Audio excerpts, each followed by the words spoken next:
Nagsugod na ang biyahe sa bago ug modernong passenger ferry boat gikan Davao City padulong Samal. Atong saron ang detalye sa live report ni Jandy Esteban. Jandy.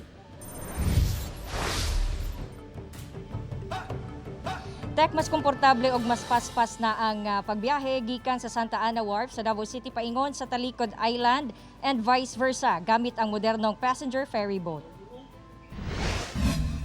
Mibiyahe na ang bagong passenger ferry boat karong adlaw nga may rutang Santa Ana, Davao City, Patalikod Island and vice versa.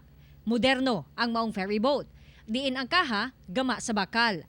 Air-conditioned usab kini ug dunapay TV aron dili laayon ang mga pasahero. Plano usab nila nga magpataod og internet connection. Kini nga passenger ferry boat makakarga og 172 ka mga pasahero. Pero kay duna pa may COVID-19 pandemic, 50% capacity lang una ilahang makarga. Gani ang ilang mga bangko ginamarkahan na nila og X nga dili pwede lingkuran.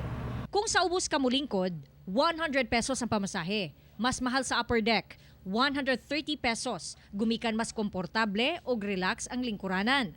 Mas mahal sab kini itandi sa 70 pesos nga pamasahe sa lancha. Apan okay ra daw kini sa ubang pasahero. Para sa ako mas maayo kay komportable ang mga tao manakay no safety po siya mo. Okay na kaayo kay murag kanang dili na init nya pareha ra gud pero nadyo kalahian kay wala naman siya barko. Ang biyahe ani mudagan sa 12 knots ang dagan nya it will take 45 minutes from Santa Ana Wharf to Talikod. More comfortable and more safety to ride. And what is important is the passengers are safety.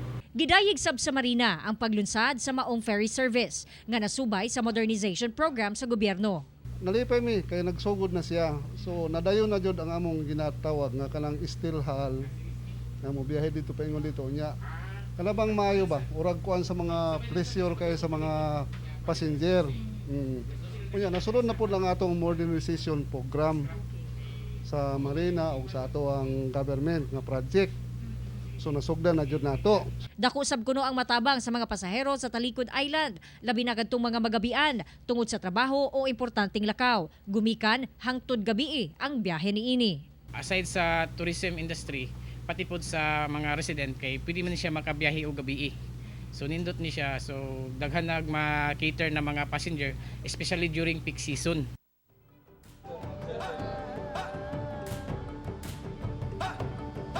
Tek, ilauman usab sa Marina nga musunod ang ubang operator sa pag-modernize sa mga passenger ferry boat aron nga gawas nga mas komportable, mas luwas ang biyahe. Tek.